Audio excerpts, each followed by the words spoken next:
Selanjutnya mari kita simak informasi terpopuler dari situs cnbcindonesia.com yang menjadi sorotan pasar keuangan dalam Hot News. Kita ke informasi yang pertama.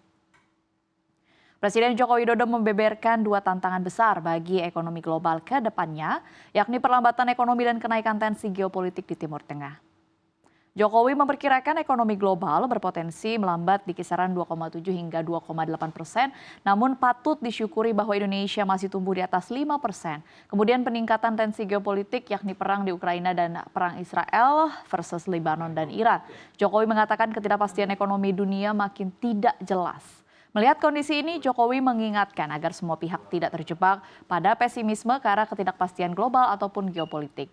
Dalam kesempatan ini, Jokowi juga mengingatkan dampak perubahan iklim yang dihadapi dunia ke depannya. Masalah ini perlu diantisipasi dan Indonesia harus bersiap.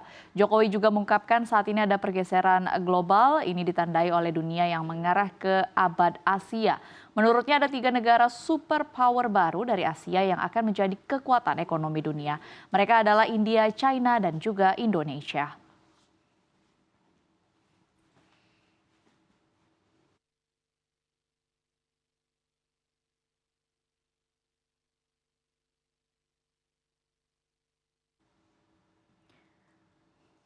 Presiden Joko Widodo menyebut dirinya kemungkinan tidak hadir pada pelantikan Presiden terpilih Prabowo Subianto di Gedung Parlemen Senayan 20 Oktober mendatang.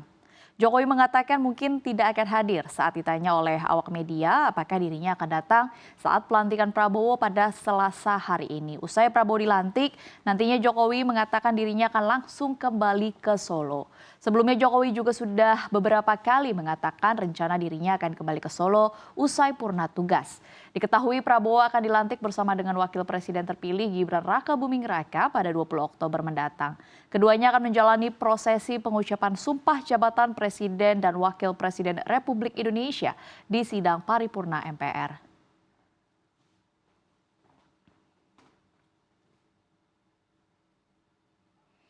Informasi terpopuler selanjutnya, Presiden Joko Widodo mengaku kehilangan waktu yang cukup panjang ketika memimpin negara ini di awal pemerintahannya.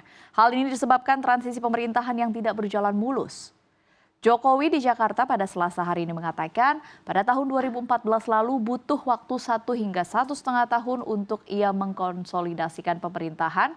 Artinya 1 hingga 1,5 tahun waktunya hilang begitu saja. Berbeda dengan yang terjadi di transisi kali ini, kata Jokowi, transisi pemerintahan kali ini berjalan dengan sangat baik. Jajaran menteri di kabinet membantu program kerja Presiden terpilih Prabowo Subianto segera disiapkan. Jokowi mengatakan sangat senang sekali dengan proses transisi pemerintahan kali ini. Kita harapkan tinggal 12 hari lagi berjalan baik dan berjalan mulus.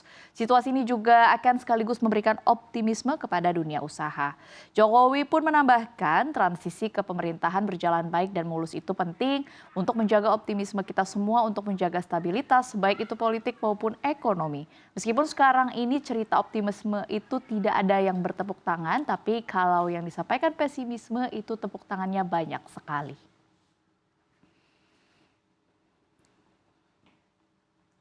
Informasi terpopuler yang terakhir, beban masyarakat Indonesia akan semakin bertambah berat pada tahun depan lantaran iuran pemeliharaan lingkungan atau IPL rumah susun dan apartemen akan dikenakan PPN sebesar 11%. Tak berhenti di situ saja, tantangan lain jika PPN akan naik menjadi 12% pada 2025 tentu akan menjadi lebih berat lagi.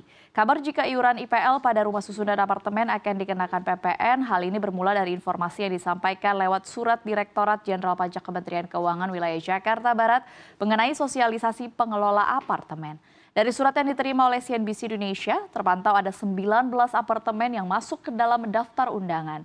Mulai dari PSSRS Komersial Campuran, Season City Jakarta, apartemen Grand Topik, apartemen Menara Latu Menten, hingga apartemen Magna Residence.